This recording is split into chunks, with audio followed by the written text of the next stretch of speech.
Hello, my dear friends. Take a slow breath in and gently let it out. There is nothing you need to do right now, nothing you need to remember. Just listen and let the story move slowly around you. Tonight, we are going back to a time when food was simple, heavy, and often surprising. A time long before packaged snacks, before sugar-filled shelves, and before late-night convenience stores. And yet, even in the medieval world, people still craved comfort food. They still reached for quick meals, heavy treats, and simple pleasures that filled the stomach, even if they were not very healthy. Tonight, we are exploring what medieval junk food was like, not with excitement, not with shock, but calmly, slowly, and gently, as if we are taking a quiet walk through a medieval street, just as the day is ending. Imagine you are there now. The air is cool. The street is narrow. Stone walls rise on both sides, holding the warmth of the day. The smell of food drifts softly through the air. Not clean, not fresh in the modern sense, but rich, heavy, and familiar to the people who live here. Medieval junk food was not colorful or sweet the way it is today. It was brown, oily, smoky, and filling. It was designed to keep people working, walking, and surviving. In the medieval world, most people worked with their bodies, farming, carrying, building, cooking, cleaning. Calories mattered more than balance. Food that filled you quickly and cheaply was valued. This is where medieval junk food quietly lived, not as a guilty pleasure, but as a necessity. Bread was everywhere. Thick, dark, coarse bread made from grains that were hard to digest. It was heavy in the stomach and slow to break down. Fresh bread was a luxury. Most people ate bread that was days old, sometimes hard, sometimes damp. It was often dipped into broth, ale, or grease to make it easier to swallow. This bread was not light or fluffy. It sat in the stomach like a stone, keeping hunger away for hours. Now imagine walking past a small food stall near a tavern. There is no sign, no menu, just a wooden table and a man turning meat over a fire. The meat is cheap, often fatty, sometimes old. It might be pork, or scraps of beef, or even organs that richer people did not want. The meat drips fat into the fire, filling the air with a smoky smell that makes the stomach tighten with hunger. This meat is not cooked gently. It is cooked fast, burned on the outside, still soft inside. It is eaten with bare hands, sometimes wrapped in bread, sometimes alone. There are no plates to take home. You eat where you stand. This is medieval fast food. Hot, heavy, salty, and deeply satisfying after a long day. There is no concern about balance, no thought of vegetables. Greens are for meals at home if you are lucky. Junk food is about energy and comfort. Fat and salt are prized. Sweetness is rare and expensive. When sugar appears, it is unforgettable. Honey is the main sweetener. Thick, sticky, and powerful. Honey cakes, fried dough, and honey-soaked bread are special treats. These foods are dense and rich. A small portion is enough to make the body feel slow and heavy. After eating them, people feel warm, full, and calm. Perfect for sleep. Not perfect for health. Ale flows everywhere. Not the clean, controlled drink we know today, but cloudy, weak, and often safer than water. Ale is drunk by adults, children, workers, and travelers. It fills the stomach and dulls hunger. It adds calories without chewing. In many ways, ale is medieval liquid junk food. As the night grows quiet, let us stay here for a moment. Imagine sitting on a wooden bench. Your hands smell of smoke and grease. Your stomach is full.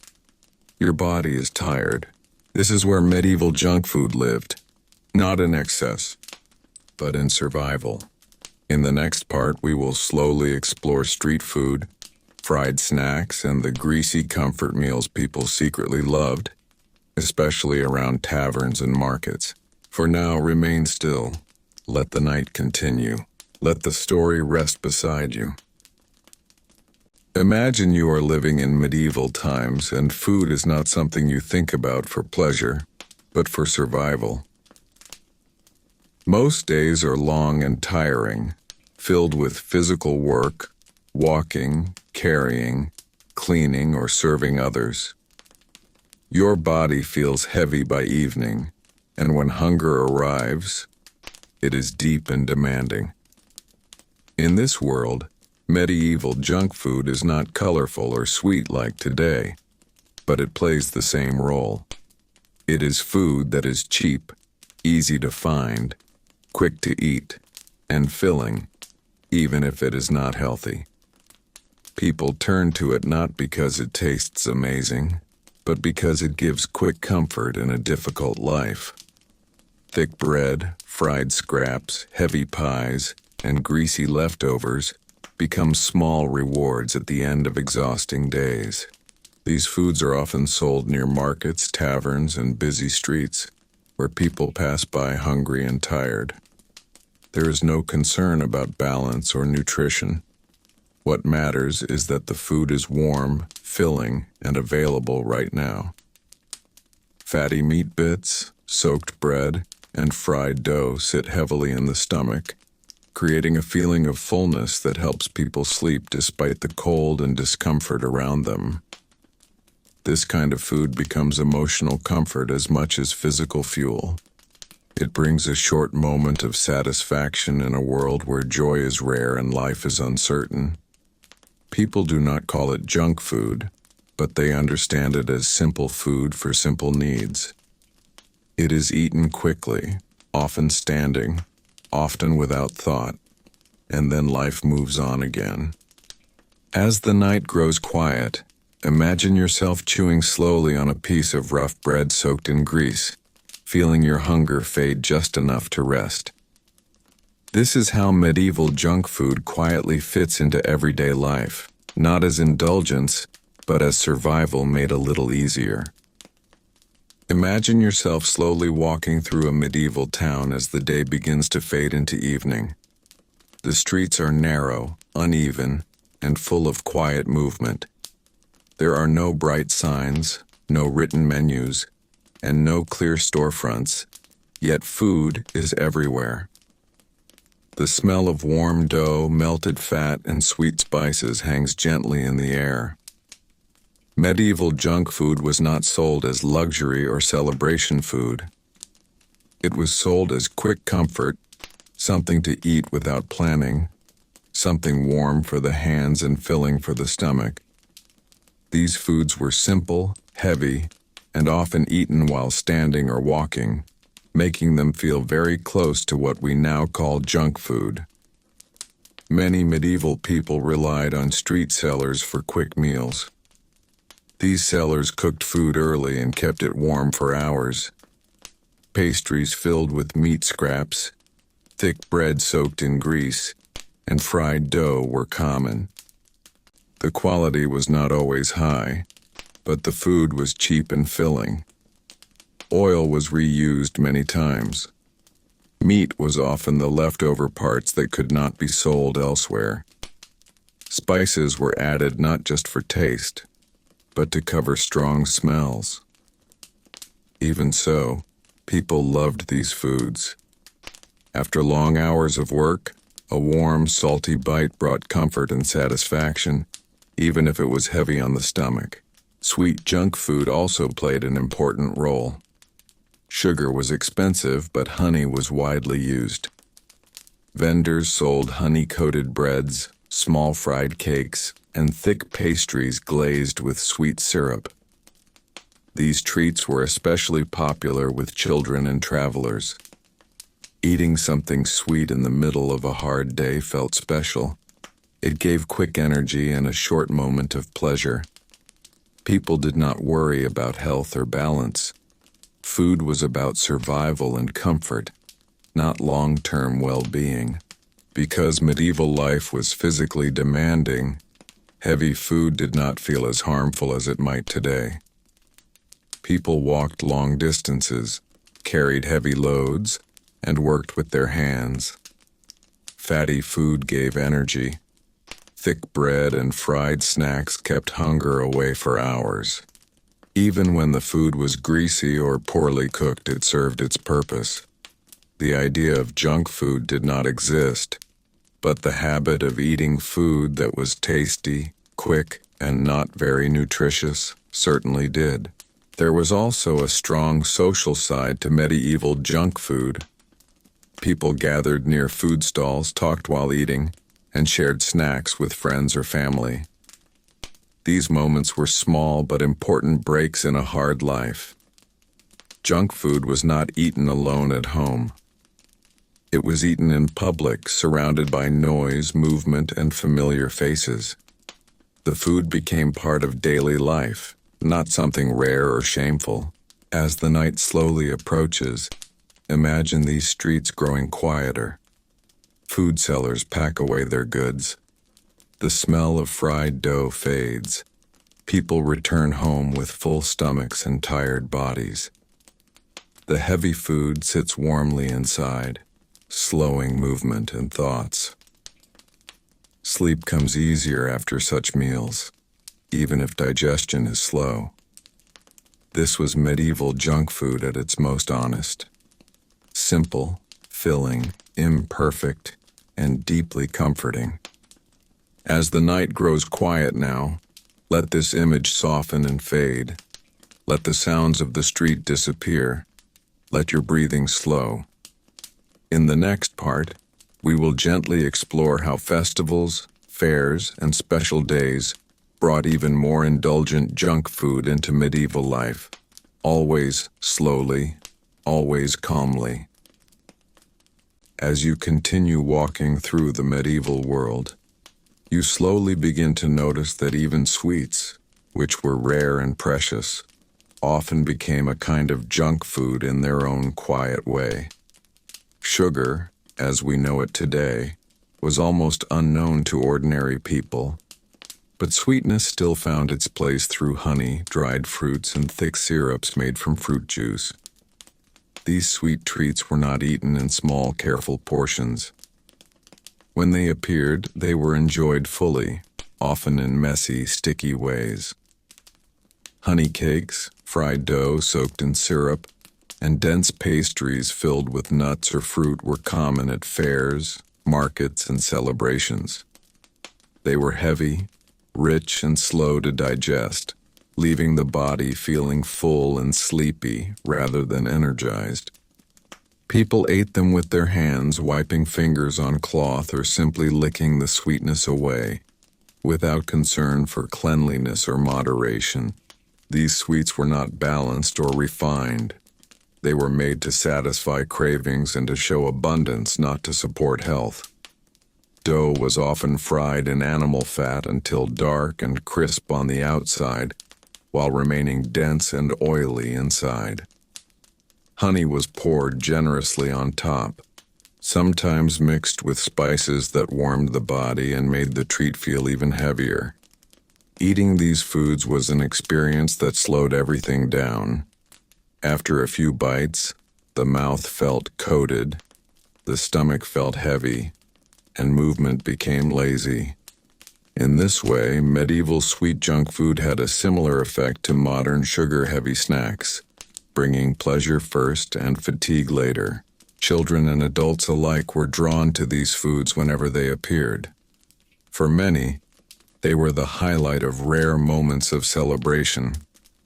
Because daily life was hard and food was often plain, these rich treats felt special and comforting. But they were not gentle on the body. Teeth suffered, digestion slowed, and energy dropped. There was no understanding of sugar's long-term effects, only the immediate joy it brought. Sweetness was associated with happiness and reward, not danger. This made these foods easy to overeat whenever they were available. As the night grows quiet, imagine yourself sitting near a wooden table, candlelight flickering softly, a heavy sweet cake resting in your hands. The air smells of honey and warm fat. You take slow bites, feeling full quickly, your body becoming calm and heavy. Around you, others eat in silence, chewing slowly, drifting into a relaxed stillness. There is no rush, no guilt, only the quiet comfort of fullness. These medieval sweets, though simple, carried the same role as modern junk food, offering pleasure, warmth, and a gentle pull toward rest rather than movement. Let this image soften and fade as your breathing slows. In the next part, we will gently explore how drinks and snacks work together to create a medieval version of comfort eating. Always calm, always unhurried, always ready to lull the body into rest. For now, remain still. Let the heaviness settle. Let rest continue quietly in its own time. In medieval times, the idea of junk food did not look like colorful wrappers or shiny shops, but the craving for sweet, heavy, and comforting food was still very real. Imagine walking slowly through a medieval town, the air filled with the smell of wood smoke and baked bread, and somewhere nearby, a sweet scent drifts through the narrow street. Sugar, as we know it today, was rare and expensive, but people still found ways to satisfy their desire for sweetness. Honey was the most common source, thick and golden, gathered carefully and used sparingly. It was poured over bread, mixed into dough, or stirred into warm drinks, creating foods that were simple, heavy, and deeply comforting. These sweet treats were not eaten quickly. They were dense, filling, and slow to digest, making the body feel heavy and calm afterward. Cakes in medieval times were not light or fluffy. They were closer to thick bread, often filled with dried fruits, nuts, and spices.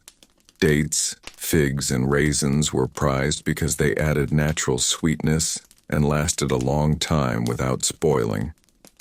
These cakes were baked hard and solid, meant to last for days or even weeks. Eating them felt like eating fuel rather than dessert. A small piece could sit heavily in the stomach, bringing a feeling of fullness that lasted for hours. This heaviness is one reason these foods were so loved. After long days of work, people wanted food that made them feel slow, satisfied, and grounded. Street vendors sometimes sold sweet pastries fried in animal fat, then soaked in honey or syrup. These were closest to what we might call medieval junk food. They were greasy, sweet, and deeply indulgent, especially compared to everyday meals. Eating them was a small moment of pleasure in an otherwise hard life. There was no guilt attached to this indulgence. Food was not judged the way it is today. If something tasted good and filled the body, it was welcome. These sweet fried foods made the hands greasy, the mouth sticky, and the body feel warm and relaxed. Drinks also played a role in medieval junk food culture. Sweetened ales and spiced wines were common, especially during festivals and evenings at home. Honey, herbs, and spices were added not only for taste, but to make drinks feel richer and more comforting. These drinks were thick, warm, and slightly intoxicating, slowing thoughts and softening the body. Sipping them slowly by firelight created a calm, heavy feeling that settled into the muscles and bones. This was not about energy or excitement, it was about comfort and escape from daily strain. What makes medieval sweet junk food especially interesting is how slowly it was eaten. There was no rushing. Food took time to chew, swallow, and digest. This slow pace allowed the body to relax deeply after eating. Blood sugar rose slowly. Warmth spread gently. The mind softened. In many ways, these heavy, sweet foods prepared people for rest. After eating, movement slowed naturally. Sitting became easier. Sleep came faster. As you imagine these medieval sweets now, think of the weight they carried, not just in the stomach but in daily life. They were moments of comfort, small rewards in a hard world. They were not eaten every day, but when they were, they left the body calm and satisfied for a long time. As the night grows quiet, let this image fade gently. Imagine the warmth of a heavy meal settling into the body, muscles loosening, breath slowing. In the next part, we will move gently into how greasy foods, fats, and fried meals shaped medieval cravings even more deeply. For now, remain still. Let the calm linger. Let rest continue softly. As medieval life slowly moved through long working days and tiring routines, people still searched for small moments of comfort, and food was one of the easiest ways to find it. Sweet flavors, though rare compared to today, were deeply loved and quietly craved. Sugar was expensive, but honey was more common, and it became the heart of many simple treats that acted very much like medieval junk food. Honey was poured over bread, mixed into rough cakes, or stirred into warm drinks. These sweet bites were not eaten for health or nourishment. They were eaten for pleasure, for comfort, and for a brief feeling of reward after hard labor. Even a small taste felt special, making these treats memorable and desired. Street sellers played an important role in spreading these indulgences. In busy towns and near markets, people could find simple sweets sold quickly and eaten just as fast. Fried dough, sometimes dipped in honey or sprinkled with crushed nuts, was a common sight.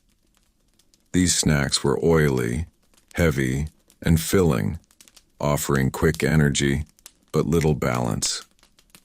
They were hot, greasy, and comforting, much like modern fast food. People did not think about nutrition. They thought about fullness, warmth, and taste. A warm, sweet snack in the hand made the long day feel lighter, even if only for a moment. Children were especially drawn to these foods. A small piece of honey bread or fried dough felt like a gift, something exciting in a life that was otherwise simple and strict. Parents did not encourage excess, but they understood the value of small joys. These treats were often saved for special days, market visits, or religious festivals, where food became richer, heavier, and more indulgent than usual. On these days, medieval junk food appeared everywhere, filling the air with smells of frying fat, baked dough, and warm sweetness. Drinks also carried hidden indulgence. Sweetened ales, spiced wines, and thick drinks made from grains were popular, especially in colder seasons. These drinks were heavy and filling, sometimes replacing meals entirely. They were easy to consume, comforting, and often taken without thought. Like modern sugary drinks, they added calories quietly, satisfying hunger without truly nourishing the body. Yet they were loved, because they brought warmth and calm to tired bodies. Over time, these habits shaped cravings. Even in a world without candy shops or packaged snacks, people learned to desire rich, heavy flavors. Fat, sweetness, and warmth became signs of comfort. These medieval junk foods were not eaten every day, but when they appeared, they were enjoyed fully and without guilt. Life was hard, and food was one of the few pleasures easily reached. As you imagine these sweet, oily snacks being eaten slowly in candlelight or quickly on crowded streets, notice how familiar it feels. Even across centuries, the human desire for indulgent food remains the same. This is another quiet reminder that medieval junk food, though simple, served the same purpose as modern treats: comfort, reward, and a brief escape from daily effort. As the night grows quiet again, allow these images to soften and fade. Let your body remain still. Let your breathing stay slow and gentle. Allow rest to continue calmly as we prepare to move into the next part of this slow and comforting journey. In medieval times, junk food was not eaten for health, balance, or nutrition, because those ideas did not really exist yet. People ate these heavy, oily, and sweet foods for comfort, for energy, and for simple pleasure in a hard life. Imagine a long day of physical work, walking on muddy roads, lifting heavy loads, or standing for hours in cold weather. By the time evening arrived, the body felt empty and tired, not just hungry, but drained. Medieval junk food answered this feeling quickly.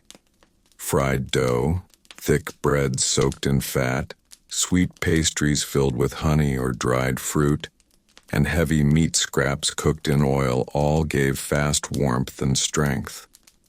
These foods felt rich and satisfying, even if they were hard on the body. People did not think about sugar, oil, or excess the way we do today. Sweetness was rare and valuable, so when it appeared, it was welcomed fully. Honey-coated snacks, syrup-dipped breads, and thick porridges sweetened with fruit were eaten slowly and happily, often shared among family or friends. These foods made the body feel full and calm, even if digestion later became uncomfortable. That discomfort was accepted as normal. Feeling heavy after eating was not a warning sign. It was a sign that the meal had done its job. Street food and tavern food played a big role in this kind of eating. Vendors sold fried items that could be eaten by hand, hot and dripping with fat. These foods were cheap, filling, and easy to prepare. A piece of fried dough or a greasy meat pie could keep someone going for many hours.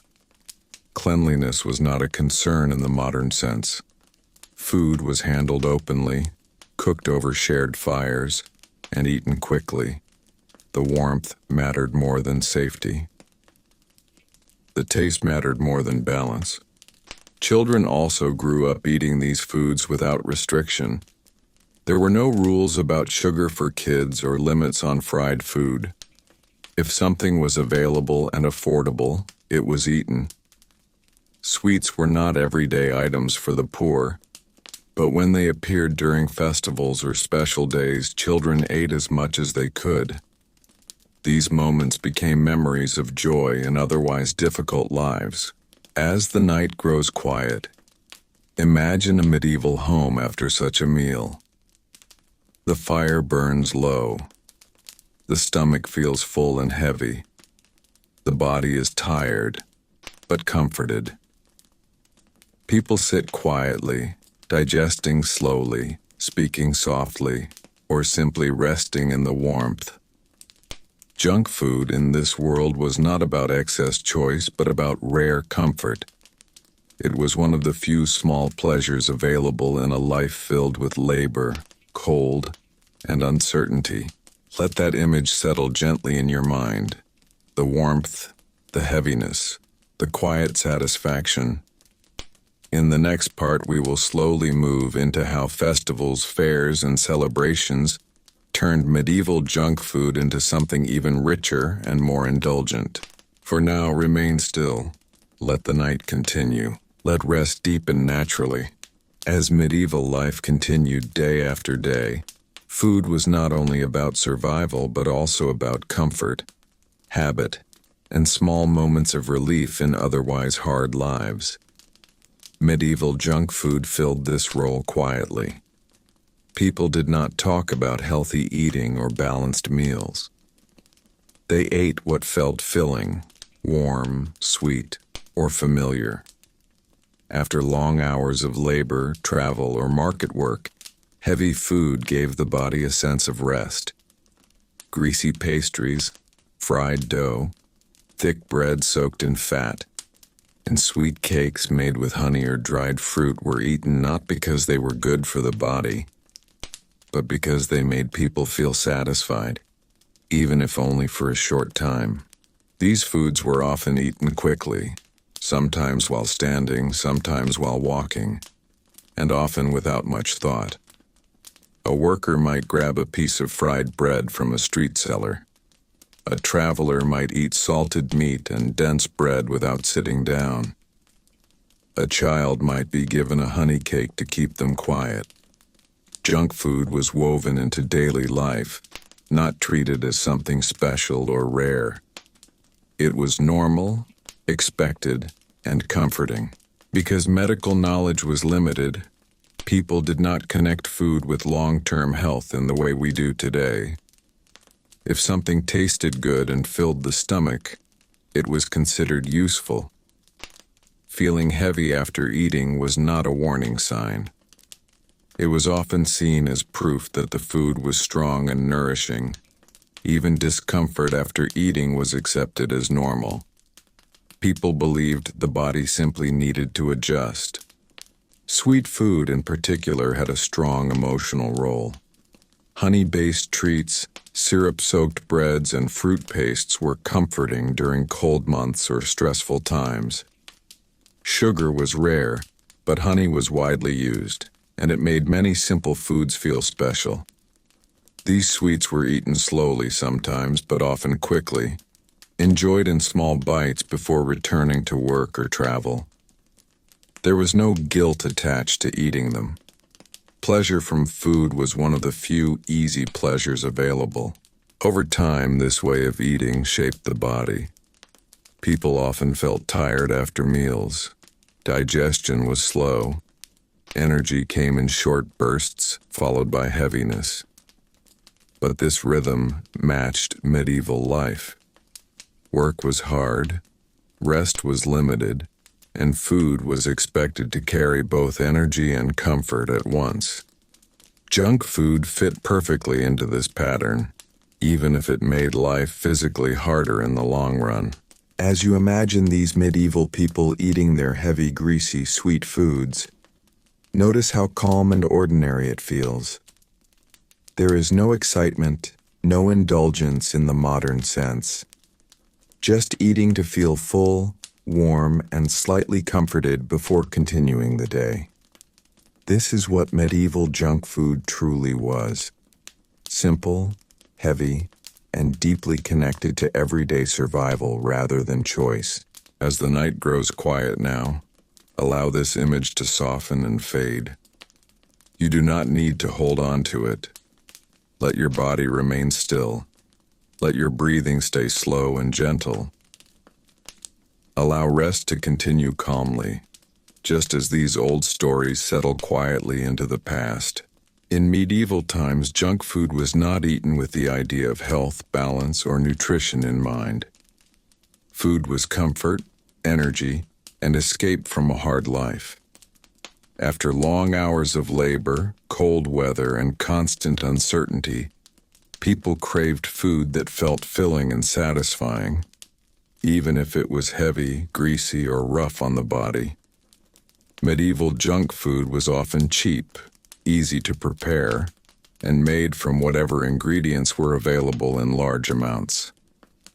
It was food that sat heavily in the stomach, making the body feel full and slow, which many people actually welcomed after exhausting days. Street vendors and taverns sold foods that modern people might find strange but were considered treats back then. Fried dough soaked in animal fat, thick meat pies filled with leftover scraps, bread hardened by age and dipped into greasy sauces, and cheese left to age until it was sharp and strong were all common. These foods were not clean or carefully prepared. They were messy, oily, and sometimes poorly cooked. Yet they were popular because they delivered warmth and strength quickly. Eating this kind of food made people feel grounded and heavy, almost sleepy, which was comforting in a world where rest was rare. Sweet junk food also existed, though it was different from today's sugar-filled snacks. Honey was used heavily, mixed into bread, cakes, and pastries that were dense and filling. These treats were often hard, sticky, and very rich. Eating them slowly filled the mouth with sweetness that lasted a long time. This sweetness was not gentle. It was strong and sometimes overwhelming, but it brought joy in a simple way. For many people, this might be the only sweet taste they experienced all week. These foods were often eaten quickly and without much thought. There were no rules about portions or balance. If food was available, people ate until they felt full because they did not know when they would eat again. This created a cycle where junk food was both comfort and burden. It gave energy but also caused discomfort, heaviness, and sluggishness afterward. Many people experienced stomach pain, poor digestion, and constant fatigue. But this was accepted as normal. As you imagine eating this medieval junk food, picture the weight it adds to the body. The stomach feels full and slow. The body wants to sit, rest, and become still.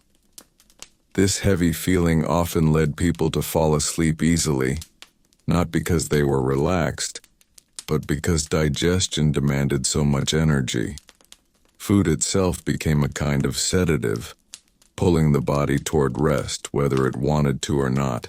This is another reason medieval junk food was so common. It filled the body and quieted hunger, but it also slowed the mind and body, offering a brief escape from effort and worry. People did not think about long-term effects. They lived in the moment, eating what was available and comforting even if it was rough on the body. As the night grows quieter now, let this image of heavy medieval meals soften and fade. You do not need to hold on to it. Let your body remain still. Let your breathing stay slow and easy. Allow rest to continue gently, just as it once did after long, heavy meals in the medieval world. As the medieval day slowly faded into night, food did not disappear the way we often imagine.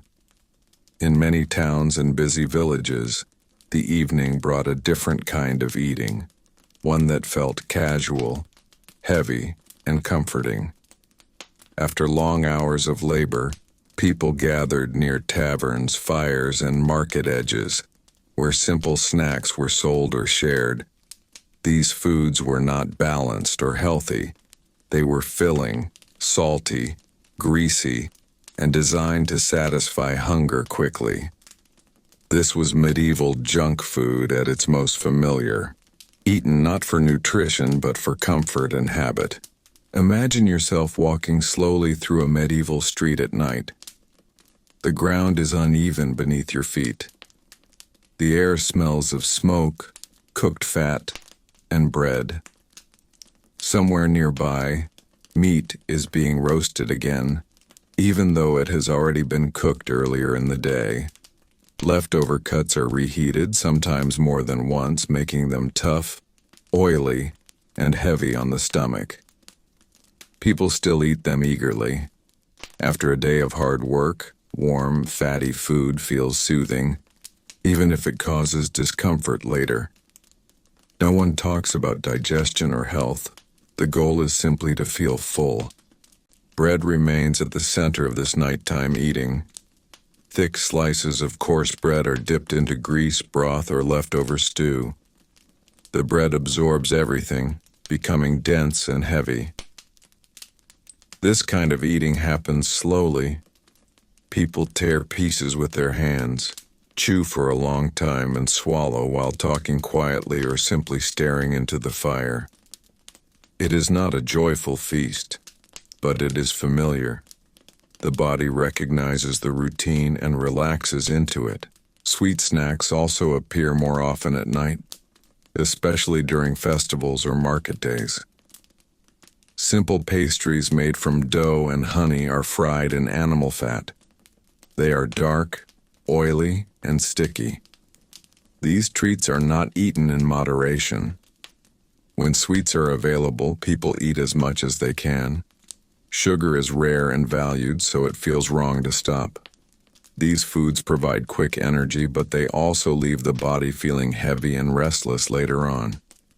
Still, people continue eating them because pleasure in medieval life is limited and brief. Alcohol plays a quiet but constant role in this nighttime junk food culture. Weak beer and ale are consumed alongside food, not just for enjoyment, but because they feel safer than water. Drinking and eating blend together into one long habit. Alcohol dulls the senses slightly, making heavy food easier to consume. The combination of greasy meat, dense bread, and drink creates a feeling of warmth and fullness that many come to rely on at the end of the day. There is very little awareness of overeating. Hunger and fullness are not carefully managed. If food is present, it is eaten. The idea of stopping for health reasons does not exist. People know some foods cause discomfort, but discomfort is accepted as part of life. A full stomach, even an uncomfortable one, feels better than the fear of hunger returning. As the night deepens, eating slows. Not because people decide to stop, but because fatigue takes over. Food is set aside unfinished. Crumbs remain on tables and clothing. Hands are wiped roughly. Bodies grow still. Many fall asleep shortly after eating, with heavy stomachs and slow breathing. This habit of eating late, eating heavily, and then resting without movement is common and repeated night after night. Over time, this pattern affects the body quietly. Weight gain, sluggish movement, and constant tiredness become normal. People do not connect these feelings to food. They are simply part of getting older, part of working hard, part of surviving. Medieval junk food is not blamed. It is accepted. As you imagine this scene, let it move slowly in your mind. The fire dimming, the food growing cold, the sounds of chewing fading into quiet breathing. This is not dramatic. It is ordinary. This is how junk food lived in the medieval world, not as a guilty pleasure, but as a daily companion at the end of long, exhausting days. As the night grows quiet now, allow this image to soften. You do not need to hold on to it. Let your body rest. Let your breathing slow. Let the story fade gently as sleep continues in its own calm way. As medieval life continued to move slowly forward, food was not only about survival anymore. It also became one of the few simple comforts available to ordinary people. Life was hard, work was tiring, and days were long. So when something tasted good, people held on to it. Medieval junk food existed not because people were careless, but because these foods brought warmth, fullness, and brief happiness in an otherwise difficult life. There was no understanding of nutrition or long-term health. What mattered was how food felt in the moment. If it was filling, warm, salty, sweet, or greasy, it was welcomed without question. Imagine a long day of physical labor ending at dusk.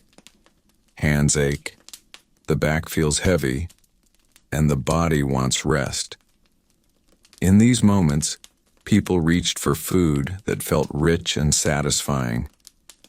Thick bread soaked in fat, fried dough sold by street vendors, heavy stews with extra grease floating on top, and sweet pastries filled with honey or fruit scraps were common treats.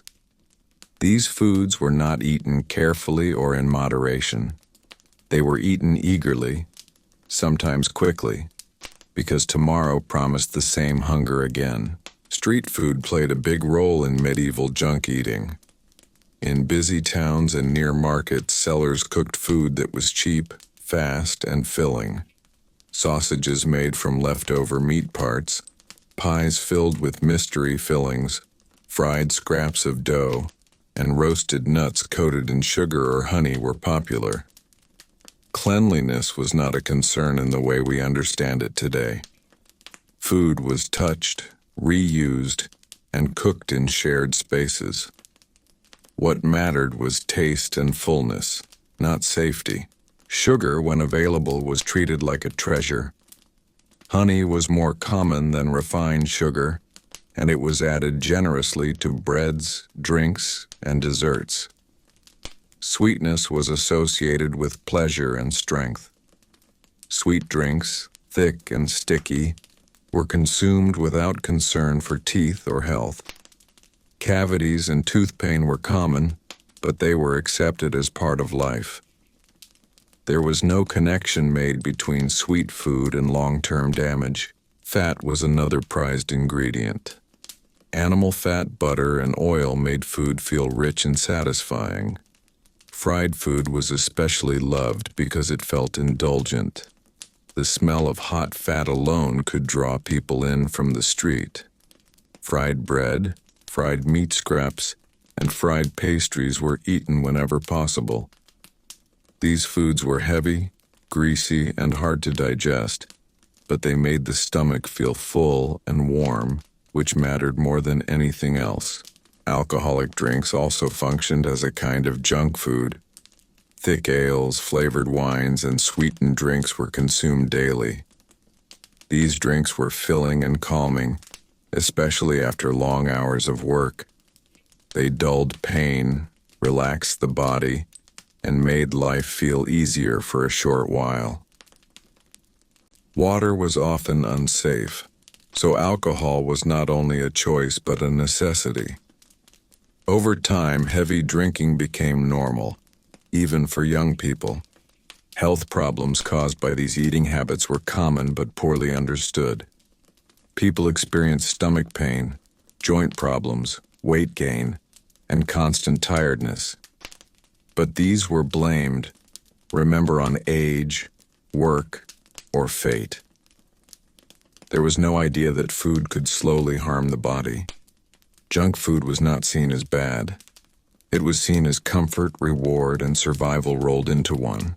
As you imagine medieval people eating these heavy, rich foods by firelight or in crowded taverns, notice how familiar it feels. Even today, people reach for junk food after hard days, seeking comfort rather than health. The difference is that medieval people had no choice and no knowledge. Junk food was not an occasional treat. It was often the best part of the day. As the night grows quiet now, allow these images to soften and fade. You do not need to think about them anymore. Let your body remain still. Let your breathing slow gently. Allow rest to continue calmly, just as it would after a long medieval meal. By the time we reach this point in our slow walk through medieval junk food, it becomes clear that these foods were never just about taste. For people living hundreds of years ago, comfort food was closely tied to survival, routine, and emotional relief. Life was physically demanding, uncertain, and often harsh, and food was one of the few small pleasures that people could rely on. When someone ate a hot meat pie, a thick piece of fried dough, or a bowl of rich porridge mixed with fat and salt, it was not indulgence in the modern sense. It was reassurance. It was the feeling that for a short moment the body was safe, full, and warm. Imagine a medieval laborer coming home after a long day of work, hands sore, back aching, clothes damp from sweat or rain. There was no expectation of balance or health-conscious eating. The goal was simple and deeply human, to feel full and strong enough to face another day. Junk food filled that role perfectly. Heavy bread soaked in grease, leftover meat scraps cooked again in fat, and thick stews made from whatever was available gave the body quick energy and warmth. These foods settled heavily in the stomach, slowing movement and encouraging rest. After eating, people often felt sleepy, calm, and less aware of hunger or pain. In a world without comfort in many areas of life, this feeling mattered deeply. As night fell, these foods also played a role in sleep. A full stomach helped the body relax, especially during cold evenings. Medieval people often went to bed earlier than we do today, and heavy food helped them stay asleep longer in unheated homes.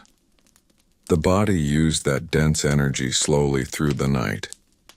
While today we might think of junk food as something that disturbs sleep, in medieval times it often supported it. Hunger was far more disruptive than fullness, and a simple, heavy meal could mean the difference between restless sleep and deep rest.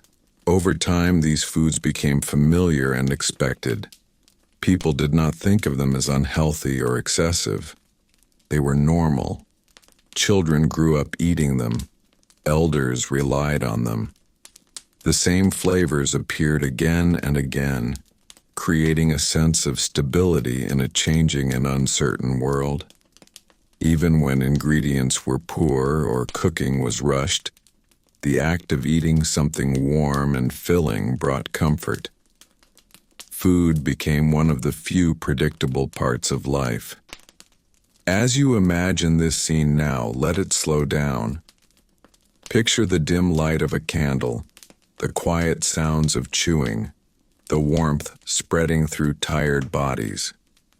There is no rush, no distraction, just the simple act of eating and resting. Medieval junk food was not eaten for pleasure alone. It was eaten for calm, for strength, and for the ability to sleep through another cold night. As the night grows quiet, allow this image to soften and fade. You do not need to remember the details. Let the feeling remain instead. A sense of fullness, a sense of calm, a sense of rest continuing gently, just as it did for people long ago. By the later medieval period, junk food had quietly become more than just quick eating. It had turned into a form of comfort in a world that offered very little ease. Life was physically demanding, uncertain, and often short, and food was one of the few pleasures people could access without permission or wealth. Medieval junk food was not eaten for health, balance, or nutrition. It was eaten because it was filling, warm, familiar, and emotionally satisfying. When people gathered at markets, taverns, fairs, or roadside stalls, the smell of fried dough, roasted meat scraps, and sweetened bread offered a small escape from daily struggle. For a moment, hunger was silenced, and the body felt comforted. These foods were usually heavy, oily, and cooked quickly over open fires. Fried pastries soaked in animal fat, thick bread crusts smeared with dripping, and meat pieces roasted until dark and crispy were common. They were not refined meals meant to be eaten slowly. They were designed to satisfy immediately. One bite delivered warmth, salt, and richness all at once.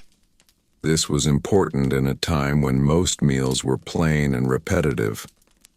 Junk food stood out because it felt special, even if it was made from low-quality ingredients. Sugar, when available, played a powerful role.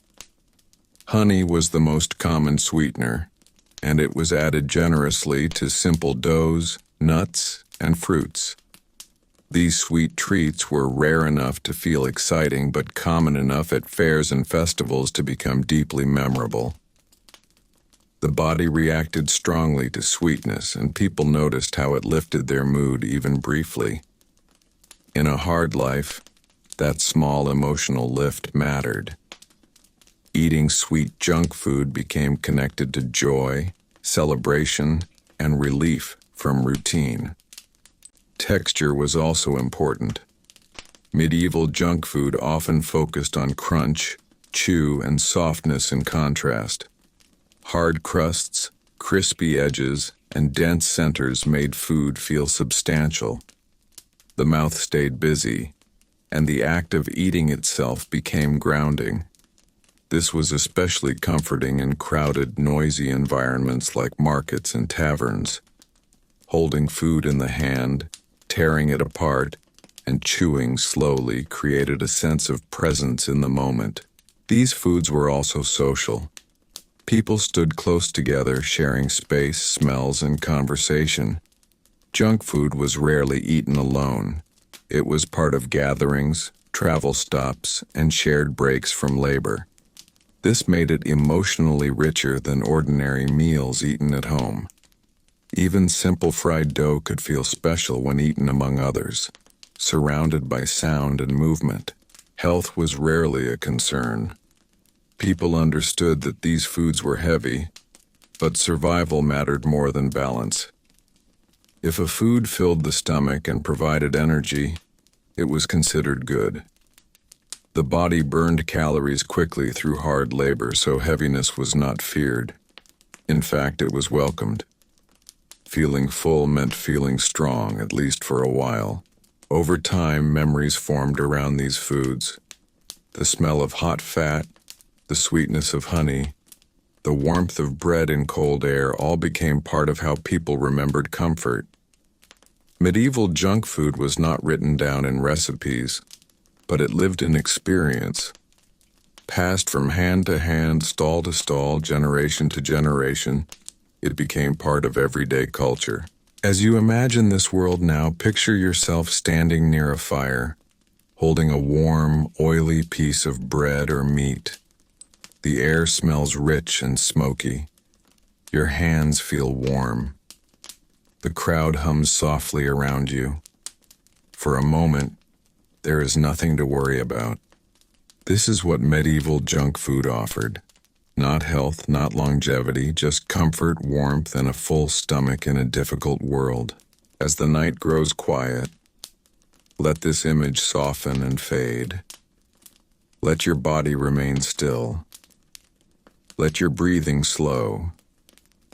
Allow rest to continue gently, carrying you deeper into calm. In the medieval world, food was not only about survival, it was also about comfort, especially for people whose lives were hard, repetitive, and physically exhausting.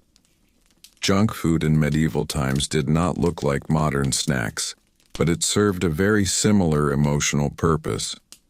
It was heavy, filling, and deeply satisfying in the moment, even if it was not good for the body in the long run. After long days of labor, cold weather, and constant uncertainty, people wanted food that made them feel full and calm. Rich, greasy, salty foods offered that feeling, even if only for a short time. Imagine walking through a medieval town at the end of the day. The air smells of smoke, animal fat, bread, and boiling liquids. Small food stalls and taverns offer simple, indulgent foods made from cheap ingredients. Thick meat pies filled with fatty cuts, bread soaked in dripping, fried dough cooked in reused oil, and cheese melted until it became heavy and sticky. These foods were not eaten quickly. They were eaten slowly, with tired hands, giving the body a sense of warmth and grounding. In a world without comfort items, this food became comfort itself.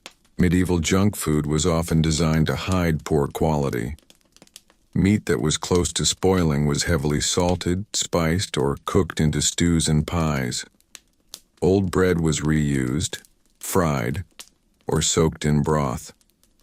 Oil and fat were reused again and again, becoming thick and dark over time.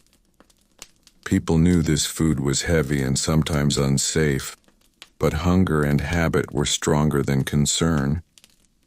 Eating something rich felt better than eating something plain, especially when life offered so few pleasures. This kind of food changed how people felt after eating. The body grew slow and heavy.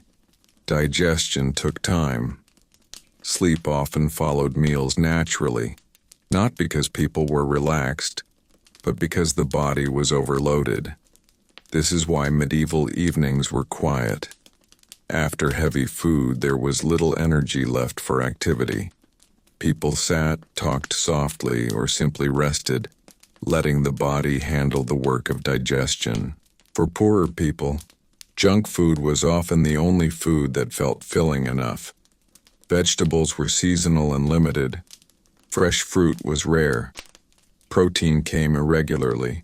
Heavy bread, fat, and fried foods made hunger disappear for longer.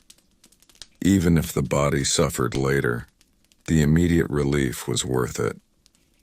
This mirrors modern junk food closely, where short-term comfort often outweighs long-term health. Children grew up with these foods as normal. Fried dough, sweetened bread, thick porridge with fat added, and leftover scraps cooked together were part of daily life. Taste preferences formed around heaviness and richness. Light food felt unsatisfying. Simple food felt incomplete. This shaped medieval diets deeply and made junk-like foods culturally accepted rather than rare treats. Over time, this way of eating affected health. Teeth decayed from soft breads and sugars. Stomachs struggled with constant fat and poor ingredients. Energy rose briefly after meals and dropped sharply afterward. But none of this stopped people from eating the same foods again and again. In a hard world, comfort mattered more than longevity. As you imagine this slow medieval evening, picture people sitting quietly after a heavy meal. The fire crackles softly. Hands rest on full stomachs. Conversation fades. Bodies feel weighed down, not unpleasantly, but deeply. Food has done its job. It has made the world feel calmer, slower, and easier to bear. As the night grows quiet, this heavy comfort settles in. The body no longer asks for much. Thoughts slow. Movement becomes minimal. Junk food, medieval or modern, always ends the same way, with stillness. Let that stillness remain. Let the images soften. Let the story fade gently into rest. By the later medieval period, what people ate every day had slowly become less about nourishment and more about habit, survival, and comfort. Junk food, as we might call it today, was not chosen for pleasure alone, but because it was easy to find, cheap to prepare, and familiar. For many ordinary people, especially in crowded towns and near busy roads, meals were repetitive and heavy. Bread made from coarse grain, thick with filler and sometimes mixed with whatever was available, became the center of nearly every meal. It was filling, but it was not gentle on the body. Eating this kind of food day after day made digestion slow and uncomfortable, yet people accepted it as normal. Fried foods were especially common around taverns, markets, and traveling fairs. Vendors cooked meat scraps, old fish, and dough in reused fat that had been heated many times before. The smell was strong, and the taste was rich, which made it popular. People were drawn to it because it felt satisfying and warm, especially after long hours of work. No one worried about how often oil was changed or how clean the cooking space was. Hunger mattered more than safety. Over time, these heavy foods became part of daily life, slowly wearing down the body without anyone noticing the cause. Sugar, though expensive, found its way into certain foods in surprising ways. Honey and thick syrups were used to coat nuts, bread, and small treats sold to travelers and townspeople. These foods were rare treats at first, but as trade increased, they became more common. People enjoyed the sweetness because daily life was otherwise plain and hard. There was no understanding of moderation. When sweetness was available, it was eaten freely. Teeth suffered quietly, and pain was endured without solution. Meat-based junk foods were often preserved poorly. Sausages, meat pies, and salted scraps were sold quickly before they spoiled completely. Spices were sometimes used to hide bad taste, not to improve health. Eating these foods could cause sickness, but people accepted it as part of life. There was no clear link between food and long-term health. If someone felt ill, it was blamed on weather, fate, or spirits, not on what they had eaten every day. For children growing up in this environment, these foods shaped their bodies from a young age. Heavy bread, fried snacks, and sweet treats filled their stomachs, but did not support growth well. Yet these foods were comforting and familiar. They reminded people of warmth, gatherings, and moments of rest. Junk food was not just food. It was emotional support in a hard world. As you imagine these meals being eaten slowly by candlelight or firelight, notice how normal it all felt to the people of the time. There was no idea of healthy or unhealthy. There was only food that filled the belly and helped you make it through another day. The long-term cost was invisible. Bodies grew tired earlier. Illness lingered longer. Energy faded quietly. But no one connected these things back to what they ate. As the night grows quiet now, let this image soften in your mind. Imagine the sound of bread tearing, oil crackling softly, and mugs resting heavily on wooden tables. This was medieval junk food, not eaten for joy alone, but for survival and comfort in a world that offered little ease. For now, remain still. Let the quiet deepen. Let rest continue gently in its own time. By the time medieval junk food became a normal part of daily life, people were no longer eating for health, balance, or even hunger in the way we understand it today. They were eating because food was available in that moment, because it was cheap, because it filled the stomach quickly, or because it brought a small sense of comfort in an otherwise exhausting life. There was no idea of nutrition, no understanding of vitamins, and no connection between diet and long-term health. Food was judged by three simple things: how filling it was, how long it lasted, and how good it tasted compared to other options. Junk food fit all three perfectly. Fried dough, greasy meat scraps, thick bread soaked in fat, and sweetened treats made from honey or fruit were heavy, dense, and satisfying, even if they slowly damaged the body. Most people had no real choice. Poor laborers, travelers, and city workers ate whatever was closest and fastest. Street food stalls sold items cooked in reused fat that had turned dark and bitter over time. Meat pies were often made from leftovers that could not be sold fresh. Sausages were filled with scraps, organs, and grain, all heavily seasoned to hide bad smells and tastes. These foods were not eaten occasionally as treats. They were eaten again and again, sometimes daily, because they were cheap and easy to find. Over time, bodies became used to heaviness, grease, and excess salt. Lighter foods felt strange or unsatisfying, even when available. The physical effects were slow but constant. Digestion was difficult. People often felt bloated, tired, or uncomfortable after meals, but this was considered normal. Teeth suffered badly because sugary foods stuck to them, and there was no real dental care. Gums became swollen, teeth loosened, and pain was accepted as part of life. Weight changes happened unevenly. Some people became heavy and slow, others weak and malnourished, even while eating large amounts of food. Junk food filled the stomach but did not truly nourish the body.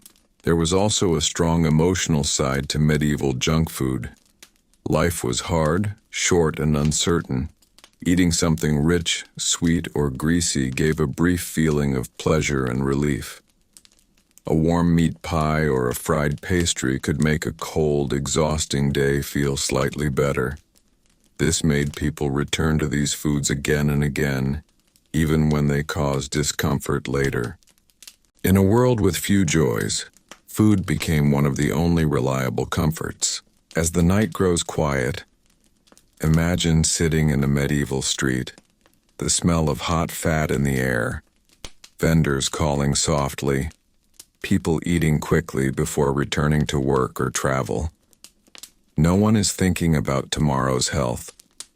No one is thinking about balance. They are thinking only about getting through the day with a full stomach.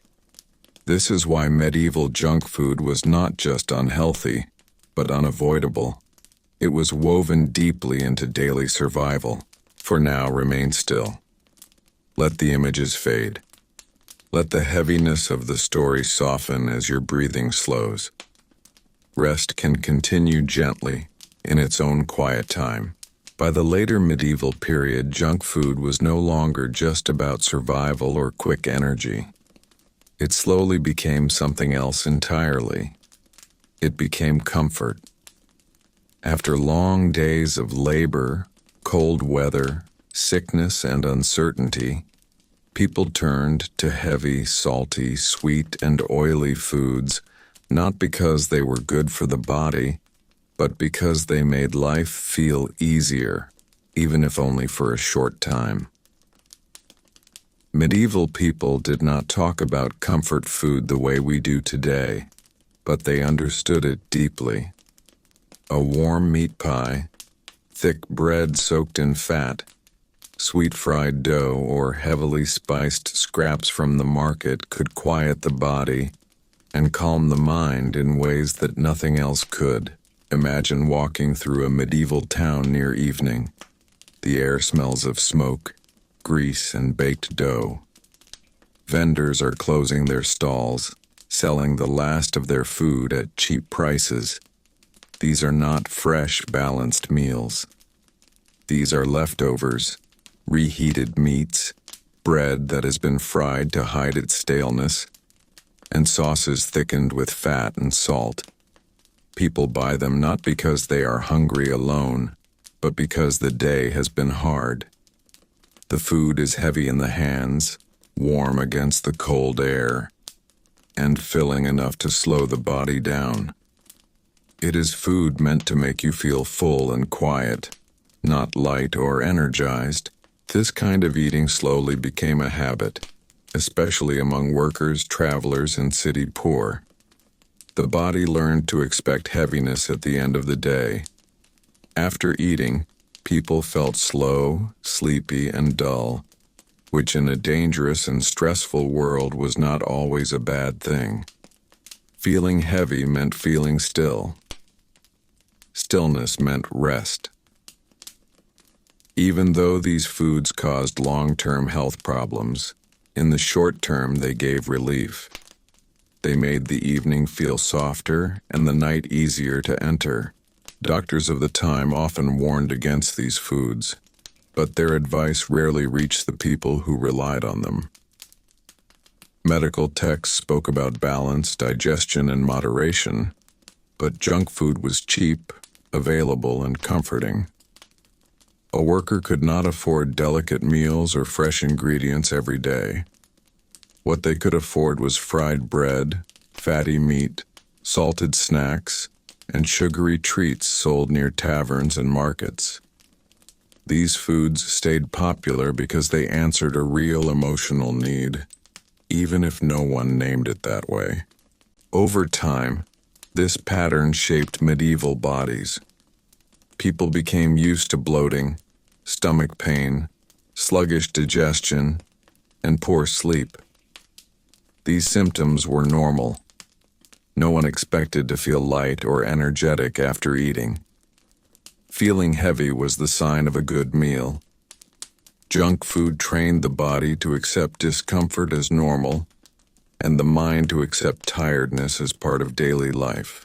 As night arrived, these foods played another role. After eating heavily, people often slept quickly, even if the sleep was shallow. The body focused on digestion, pulling energy inward. In cold homes with little comfort, this internal warmth mattered. Junk food helped people survive the night, not just the day. It filled the stomach, slowed the body, and made rest possible, even if it was not healthy rest. As you imagine this moment, picture someone sitting near a dim fire, hands greasy, stomach full, body heavy. Outside, the streets grow quiet. Inside, digestion begins its slow work. This is medieval junk food doing exactly what it was meant to do. Not nourish, not heal, but comfort, quiet, and carry the body into the night. As the night grows quieter, let this image soften. Let the smells fade. Let the heaviness settle gently. There's nothing more to do. Just rest. By the time we reach this point in our slow walk through medieval eating habits, it becomes clear that what people enjoyed as comfort food often worked quietly against their bodies. Medieval junk food was not eaten with the idea of health or balance. It was eaten because it was filling, familiar, and easy to prepare. People lived hard lives, and food was one of the few pleasures they could reach without permission. Heavy breads, fried scraps, sweetened drinks, and thick stews gave warmth and comfort, even if they slowly drained strength over time. There was little understanding of nutrition as we know it today. If a food filled the stomach and gave energy quickly, it was considered good. Greasy pastries soaked in fat, bread dipped in meat drippings, and sweet cakes made with honey or sugar were common treats. These foods were heavy, slow to digest, and often eaten late in the day. After long hours of labor, people sat near the fire, eating until they felt full, not until they felt well. The feeling of heaviness was often mistaken for satisfaction. Salt played a major role in medieval junk food. Meats were heavily salted to preserve them. Cheeses were sharp and strong, and many snacks carried an intense, salty taste. This made food addictive and comforting, especially during cold seasons. But it also made people thirsty and uncomfortable at night. Sleep after these meals was often restless, with dry mouths and uneasy stomachs. Still, the routine continued, because alternatives were limited. Sugar, when available, was used without restraint.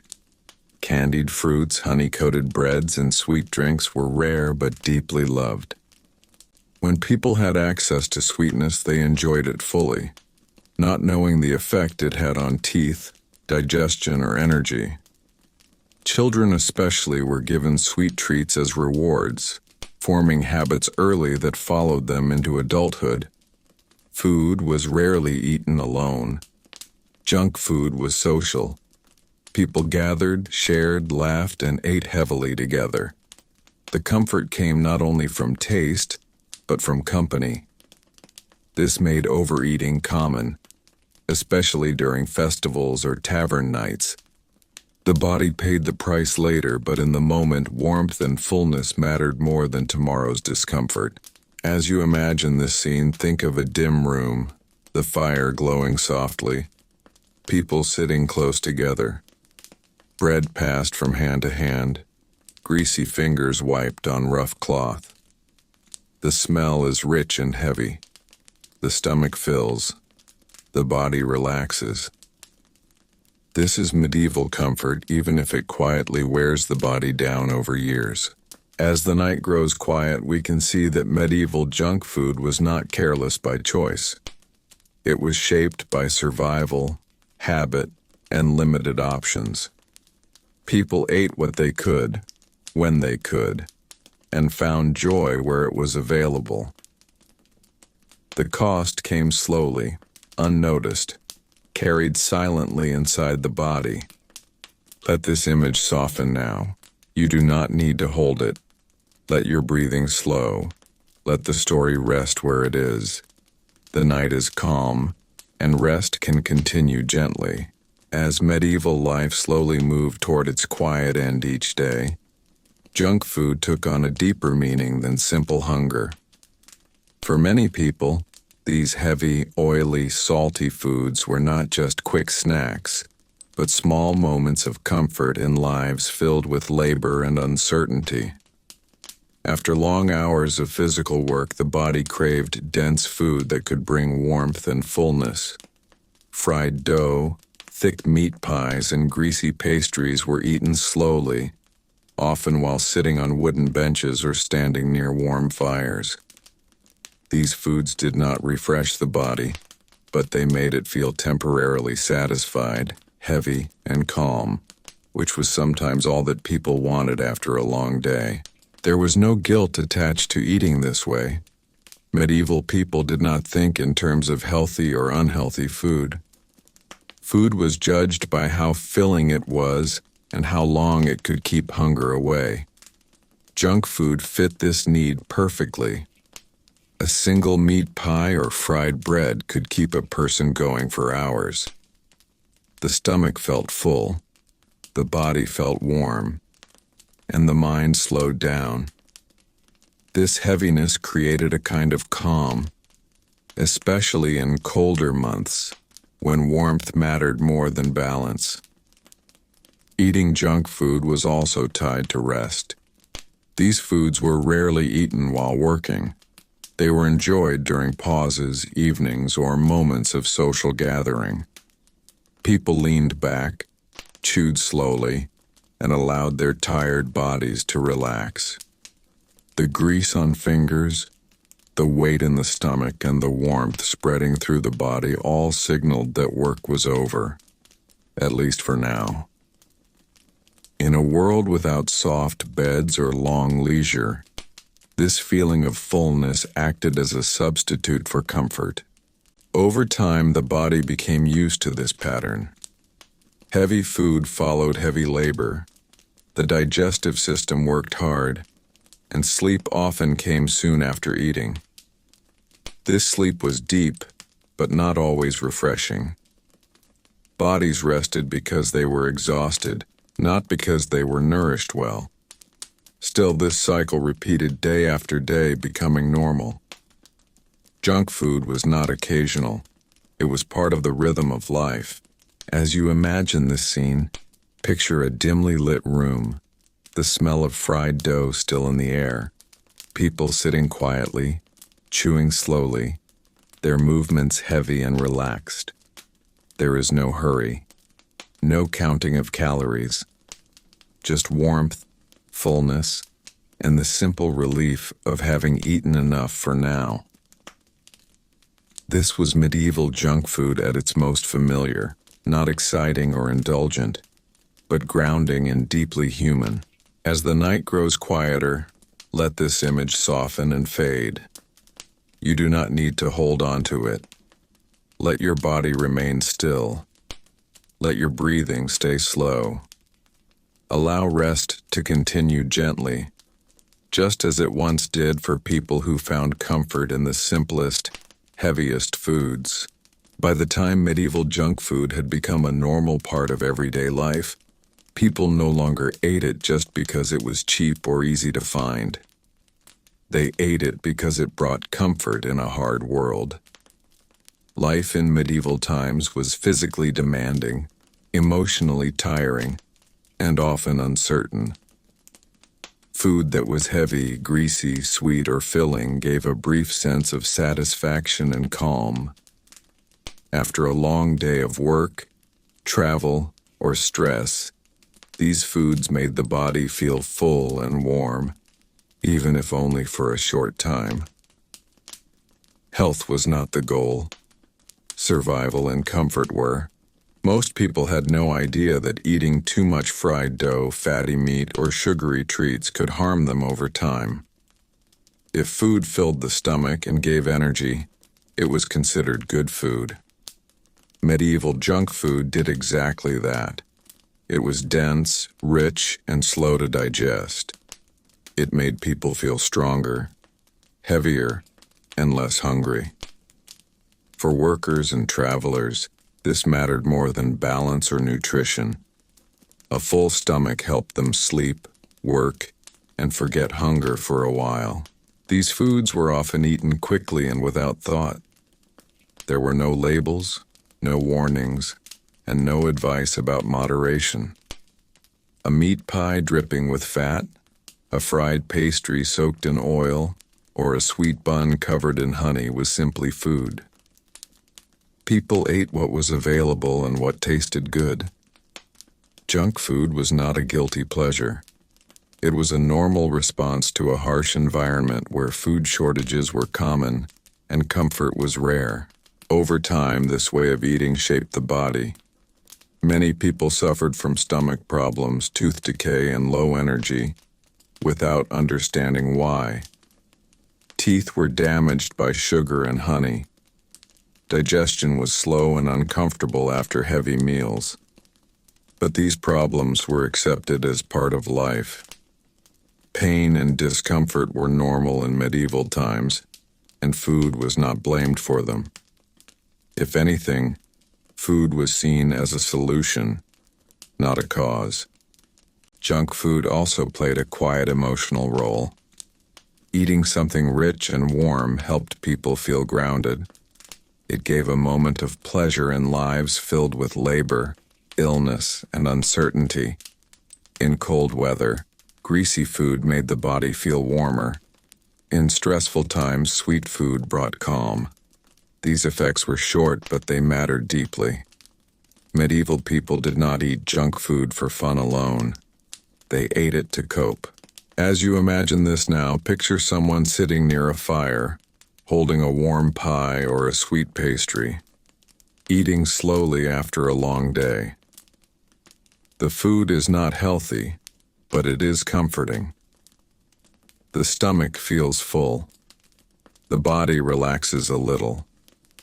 For a moment, life feels easier. This is what medieval junk food truly was. Not careless eating, but a small relief in a difficult world. As the night grows quieter, let this image soften. Let the warmth of that simple meal fade gently into the background. You do not need to think about it anymore. Just remain still, breathe slowly, and allow rest to continue in its own calm rhythm. By the time medieval junk food became a normal part of daily life, people were no longer eating only to survive. Food slowly became a source of comfort, habit, and small pleasure in a world that offered very little rest. Life was hard, work was long, and days were filled with physical effort, cold air, and constant worry.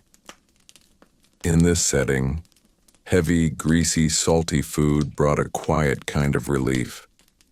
It filled the stomach quickly and made the body feel warm and satisfied, even if only for a short time. No one spoke about nutrition or balance. The goal was simple. Eat something that feels filling, tastes strong, and gives enough energy to get through the next hours. Imagine walking through a medieval town near evening. The air smells thick and heavy. Fat drips onto hot stones. Bread is being toasted until it is hard and dark. Meat scraps are frying slowly in old oil that has been used many times before. This is not food prepared with care for the body. This is food prepared for speed, hunger, and habit. People buy it because it is cheap, easy, and familiar. The taste is strong. Salt is heavy. Fat coats the mouth. For a tired worker, this feels comforting. It pushes away hunger quickly and allows the body to relax for a moment. Many medieval people knew this food was not good in a gentle sense, but they did not have the luxury to think about that. Fresh fruits were rare. Clean vegetables were seasonal. Clean water was uncertain. Heavy food felt safer than light food. Greasy bread or fried meat seemed more reliable than raw produce that could spoil or cause sickness. So junk food slowly became part of daily routine, especially for laborers, travelers, and the poor. Eating this way also created habits that shaped the body. Stomachs were often stretched and overloaded. Digestion was slow and uncomfortable. After eating, people felt heavy, sleepy, and sluggish. But this feeling was accepted. Feeling full was better than feeling empty. Feeling slow was better than feeling weak. Over time, the body adjusted to this pattern. Hunger came fast. Meals were large. Energy rose quickly and dropped just as fast. There was no idea of moderation. When food was available, people ate as much as they could.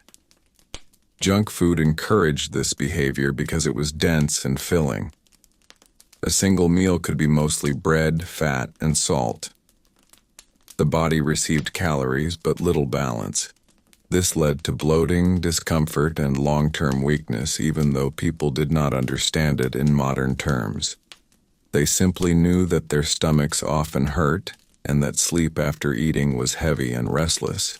As night came, many people lay down with full bellies, slow digestion, and dry mouths from salt. Sleep was shallow. The body worked hard through the night to process heavy food. Dreams were thick and confusing. Waking came with thirst and fatigue. Then the cycle repeated. Work, hunger, junk food, fullness, slow rest. As you imagine this rhythm, notice how familiar it feels. Even today, comfort food works in the same quiet way. It fills, soothes, and dulls discomfort, but it does not truly nourish. Medieval junk food was not eaten for joy or celebration. It was eaten because it was there, because it was cheap, and because it gave the body enough strength to keep going one more day. As the night grows quiet now, allow this image to soften. You do not need to judge it. Just let it pass slowly through your mind. The smells fade. The noise fades. The body rests. Let your breathing slow. Let the heaviness drift away. Rest can come gently now, without effort. As the medieval day slowly came to an end, junk food played a quiet but important role in how people comforted themselves after long hours of work. Life was hard, physical, and tiring, and food was one of the few simple pleasures available. People did not think in terms of nutrition or balance. They ate what felt filling, warm, and satisfying. Heavy breads, fried dough, sweet pastries soaked in honey, and thick stews made from leftovers were all common ways to end the day. These foods were not eaten quickly or mindlessly. They were eaten slowly, often standing or sitting near a fire as the body relaxed for the first time since sunrise. Many medieval junk foods were designed to be dense and filling. White bread made from fine flour was considered a treat, even though it lacked fiber and nutrients. Fried breads, sometimes dipped in fat or grease, were popular because they tasted rich and made people feel full for hours. Vendors sold pastries filled with sweetened cheese, fruit paste, or thick sauces, often cooked in animal fat. These foods were heavy on the stomach but comforting to the senses. After a long day of labor, people welcomed that heaviness because it made the body feel grounded and tired in a way that encouraged rest. Sugar, though expensive, was slowly becoming more common in medieval towns. When available, it was used generously. Candied fruits, honey cakes, and sweetbreads were eaten without concern for teeth or long-term health. These sweets were exciting because they broke the routine of plain food. Even small amounts felt special. For many people, this was their only moment of pleasure in the day. The joy of sweetness mattered more than the consequences. Street food culture made junk food even more tempting. Hot foods cooked in front of customers, dripping with fat and steam, filled the air with strong smells. Sausages cooked until greasy, meat pies filled with scraps, and fried snacks wrapped in cloth were easy to buy and easy to eat. These foods were not clean by modern standards. Hands were dirty, oil was reused many times, and ingredients were often questionable. Still, people ate them gladly. Hunger and habit were stronger than caution. Medieval junk food was also tied to social life. Taverns, markets, and festivals all featured rich, unhealthy foods meant to be shared. Eating together created a sense of relief and connection. People laughed, talked, and forgot their aches for a short while. Food helped create small moments of happiness in an otherwise demanding life. Even if the food caused discomfort later, it was worth it in the moment. Over time, these eating habits affected the body. Teeth decayed quickly. Stomachs were often upset. Energy levels rose and fell sharply. But people did not connect these problems to food. Illness and discomfort were simply part of life. There was no concept of avoiding junk food. If food tasted good and filled the belly, it was considered successful.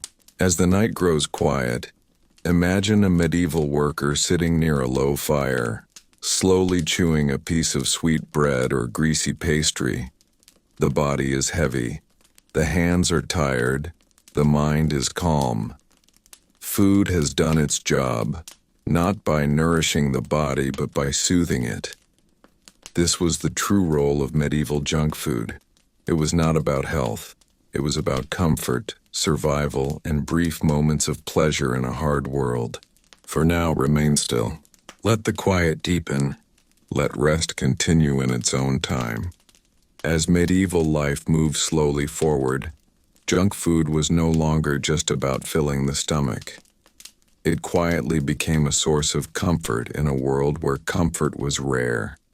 Life for ordinary people was hard, repetitive, and uncertain. Days were long, work was physical, and rest was limited. In this environment, rich, heavy, and sweet foods offered something more than nutrition. They offered relief, a moment of pleasure, a short escape from hunger, stress, and exhaustion. People did not talk about emotional eating, but they practiced it without knowing the name. When someone ate fried dough, thick bread soaked in fat, or sweet pastries filled with honey or fruit paste, they were not thinking about health.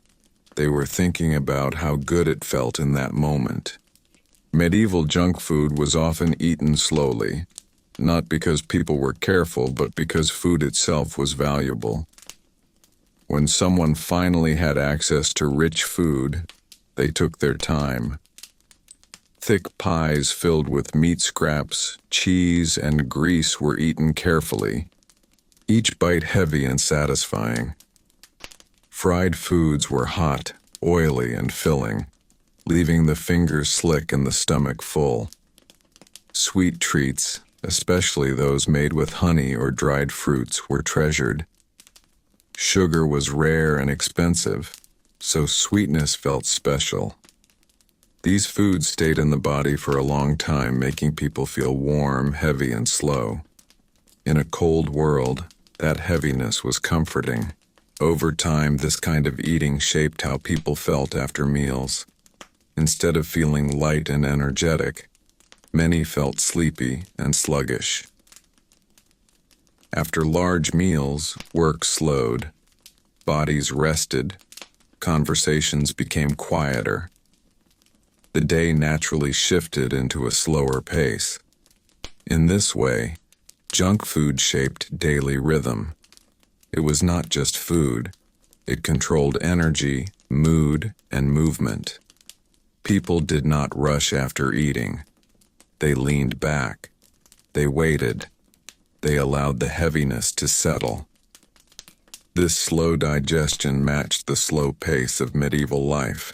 There was also no guilt attached to eating this way. People did not worry about calories, fat, or long-term health. Survival mattered more than balance.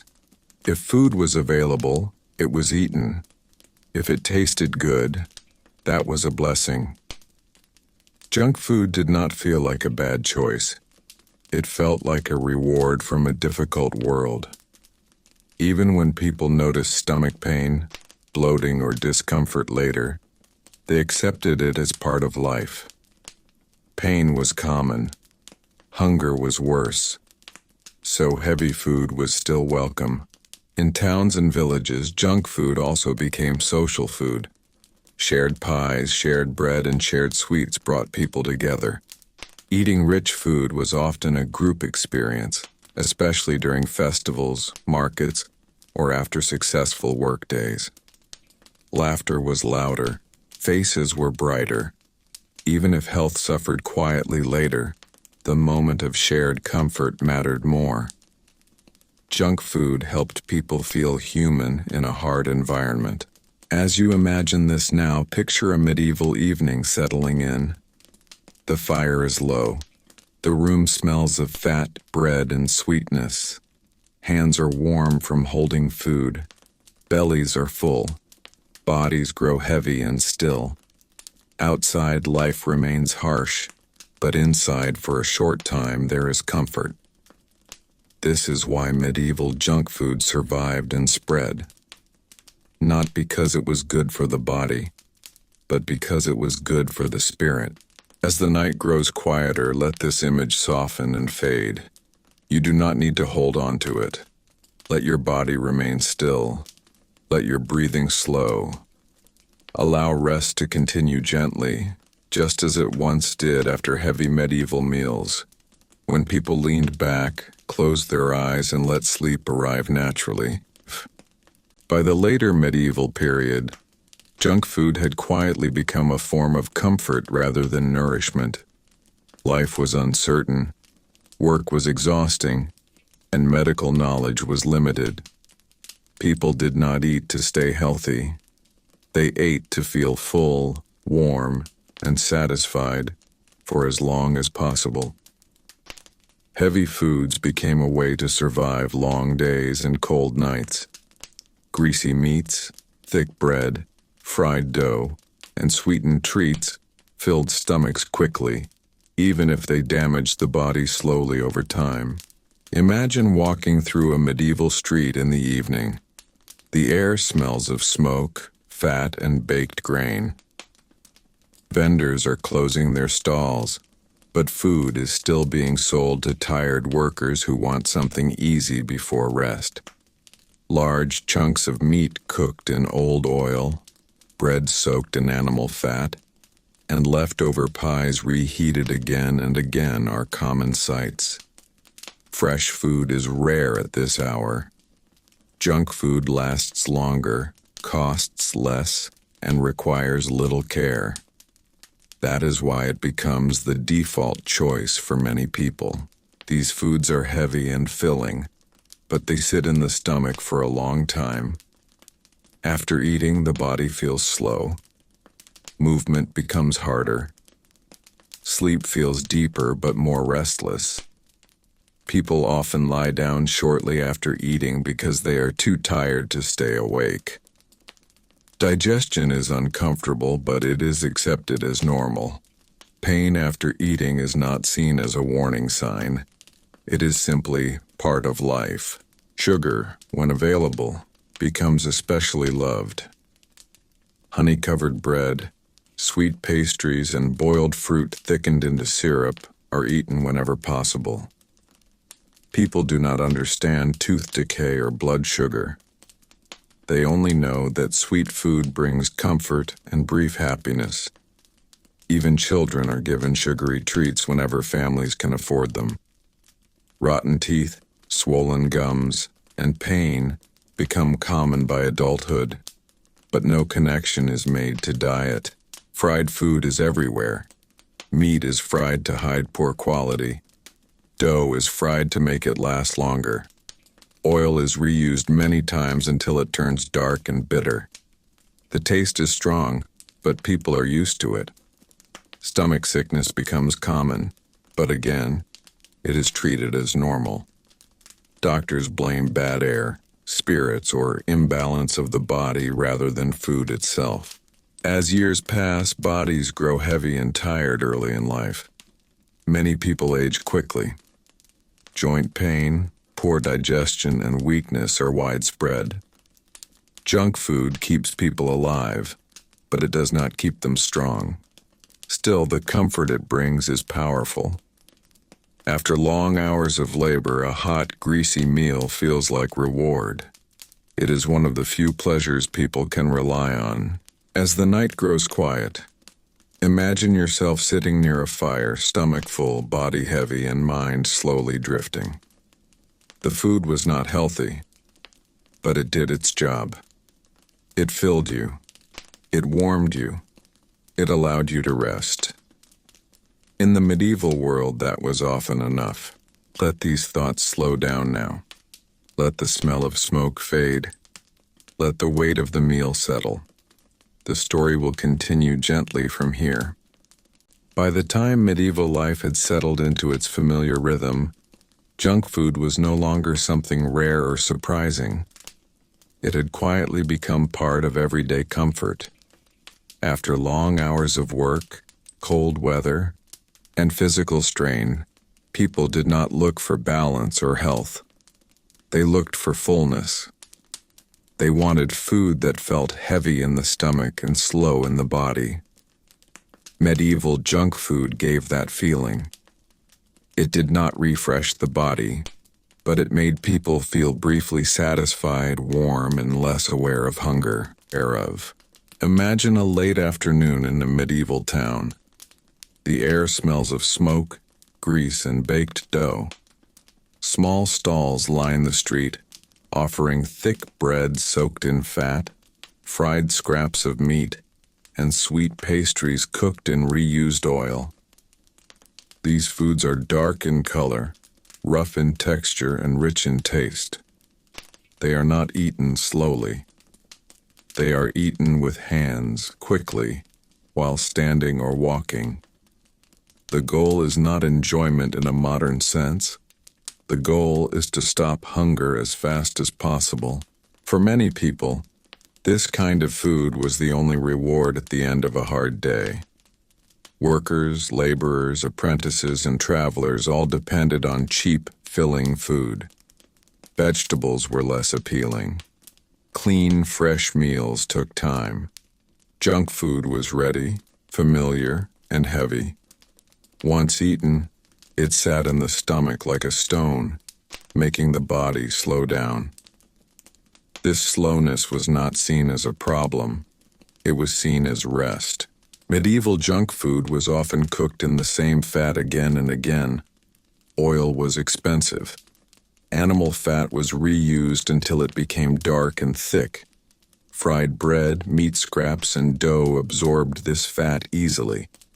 The result was food that was greasy, smoky, and intense in flavor. It filled the mouth and stayed on the tongue. After eating, thirst increased, but clean water was not always available. Many washed this food down with weak beer or ale instead. Sweets were also part of medieval junk food. Honey cakes, sugar-coated breads, and fried dough were common where ingredients allowed. Sugar was not refined like today, but when it appeared, it was used heavily. Sweet food was not eaten in moderation. It was eaten whenever it was available. The body craved energy, and sweet junk food delivered it quickly, even if it caused discomfort later. Over time, people became used to the heaviness. Feeling bloated or tired after eating was normal. Digestion was slow. Sleep often came quickly after a heavy meal, not because the body was relaxed, but because it was overwhelmed. This created a cycle. Hard work led to heavy food. Heavy food led to slow evenings and deep, dull sleep. Then the body woke up hungry again. No one thought of this food as unhealthy. There was no comparison. Medieval people did not measure nutrition or balance. Food was judged by how long it kept hunger away. Junk food succeeded at that. It filled the stomach and quieted discomfort, even if it added strain to the body over time. As you imagine this scene now, picture a simple wooden table, greasy fingers, thick bread, and the smell of old oil in the air. There is no guilt, no awareness, no choice between healthy and unhealthy. There is only food that fills, slows, and comforts for a short while. As the night grows quiet, let this image fade gently. Let the sounds of the medieval street soften. Let the heaviness of that meal settle into stillness, just as it once did for people long ago. For now, remain still. Let the quiet deepen. Let rest continue in its own slow time. As we slowly reach the end of this long and gentle journey, it becomes clear that medieval junk food was never just about eating. It was about comfort in a hard world. Life in medieval times was heavy, uncertain, and tiring. Days were long. Work was physical. Safety was never guaranteed. In such a world, rich, greasy, sweet, and heavy foods offered something simple and human. They offered a moment of pleasure, a pause, a small reward for surviving another day. Even when food was unhealthy, uneven, or poorly prepared, it still carried warmth and familiarity. Medieval people did not think of food as good or bad in the modern sense. There were no nutrition charts, no warnings about sugar or fat. Food was judged by how filling it was, how warm it felt in the body, and how long it kept hunger away. Fried dough, thick meat pies, sweet pastries, roasted meats dripping with fat, and heavy bread soaked in grease all served the same purpose. They made people feel full. They made people feel satisfied. In a world where tomorrow was uncertain, feeling full today mattered more than worrying about the future. These foods were often eaten in noisy, crowded places. Streets, markets, fairs, and taverns were full of sound and movement. People stood close together, sharing space, laughter, and smells. Junk food fit perfectly into this environment. It was easy to hold, easy to share, easy to eat quickly. There was no ceremony, no silence, just warmth, noise, and the simple act of eating. These moments gave medieval life a rhythm: work, hunger, food, rest, again and again. Over time, these eating habits shaped bodies and lives. Teeth wore down, stomachs struggled, illness came and went. But people accepted this as part of life. There was no expectation of comfort or long health. There was only survival, and food helped with that. Even junk food, especially junk food, played its role. It gave energy when needed. It brought brief happiness. It made harsh days feel a little softer. As you imagine these final scenes, picture a medieval evening slowly settling. The fire burns lower. Plates are empty. Hands are greasy. Bellies are full. Outside, the street grows quieter. Inside, people lean back, tired but satisfied. The food may have been rough, unhealthy, and heavy, but it did what it needed to do. It carried people through another day. And now, as this story gently comes to rest, allow yourself to step away from the medieval table. Let the sounds fade. Let the smells drift away. You do not need to remember every detail. The story has done its work. It has given you a slow walk through another time, another life, another way of eating. Another. As the night grows quiet, let your body remain still. Let your breathing slow.